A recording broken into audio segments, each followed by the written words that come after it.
You know, kind of driving across here, going across the country, you might ask, like, a lot of people ask me, do I stop and do other things? Yes, I absolutely do. And some of them aren't big places like I did the safari. Some are small places which I don't know how much people would get out of seeing me kind of explore a small museum or a local house or kind of historical district. But here's one place which I did record, which I think people can get a kick out of. A lot of the country, what people don't understand, a lot of the country is actually abandoned. And here's one place about an hour south of Phoenix, which has kind of gotten a popular destination. It's called the Domes. And I hope people like to enjoy it.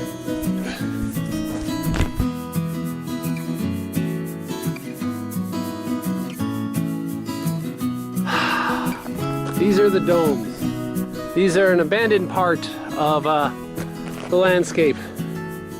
Right now they're just graffitied up. It's amazing. Whew, out in the middle of nowhere. All that. Isn't it grand?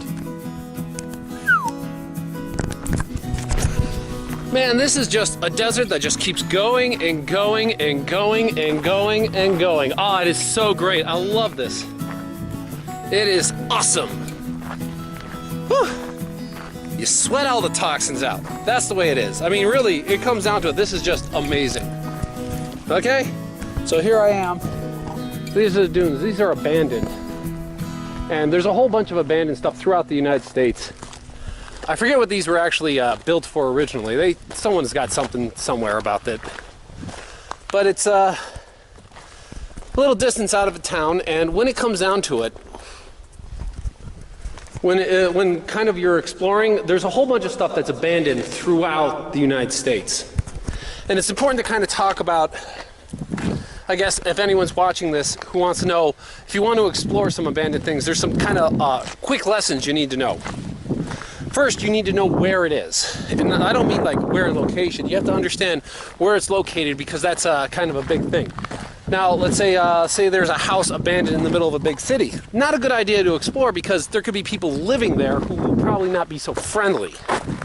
This is important, because you don't want to encounter anyone who might be like, you know, mentally ill or strung out or whatnot. You can get yourself into trouble. So what you need to do is like this area. Okay? So what it is, and what it's cool about being out here, is that it's far enough away so that there's... Whew, that was a bird. See if you can tell, I'm a little on edge. But what it comes down to is something like this. You don't want to like encounter anyone who might be mentally ill. It's fine if you're just going along and you're exploring and there's people who exploring it with you. But you don't want to encounter any like, you know, hostile people or bump into any stashes, like because some abandoned buildings are used to carry contraband, and you don't want to bump into that because the owners wouldn't be too happy. So this is out there well enough. Not only that, the Pacific Southwest has like no water. Now, since it has no water, people don't really live here because it's too hard to survive because they can't get to town and whatnot. Now, when you're exploring, yeah, that's not structurally safe, and I can see parts falling in, so I don't really want to explore it like underneath anything that might fall down on top of me. But you can actually walk through all these things, and they've all been graffitied up because graffiti artists have cars too.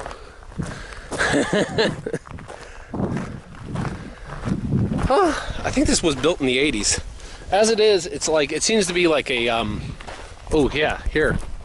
This one just absolutely imploded, and you can see.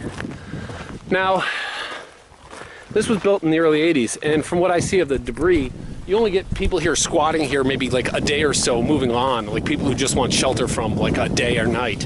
You're not getting like homeless people living here because, you know, there's just no water and there's no way to really survive on anything that's like close by. So that's the beauty of it. So you can kind of explore these things. Up in the Northeast, that's a bigger problem, because something like this would be just absolutely like inhabited with tons of people. As it is, all the paraphernalia that I'm finding is just like people coming here, partying it up, and just leaving their trash. Yeah, that whole thing imploded. So that's That's the big reason why I'm not walking underneath it. I mean, probably it fell during a storm, but fuck that.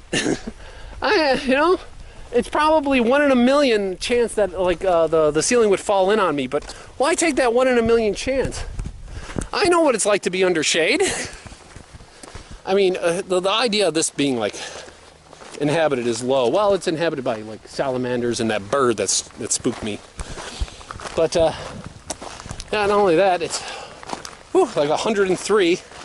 So it's time to get somewhere.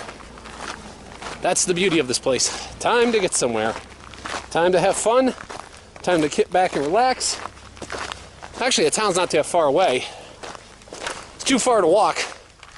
Pretty close if you're driving. And that's the beauty of it. Right now, when it comes to exploring other places, you know, I don't have any recommendations, but definitely be careful. And as for like protecting yourself, well, always know like the way out.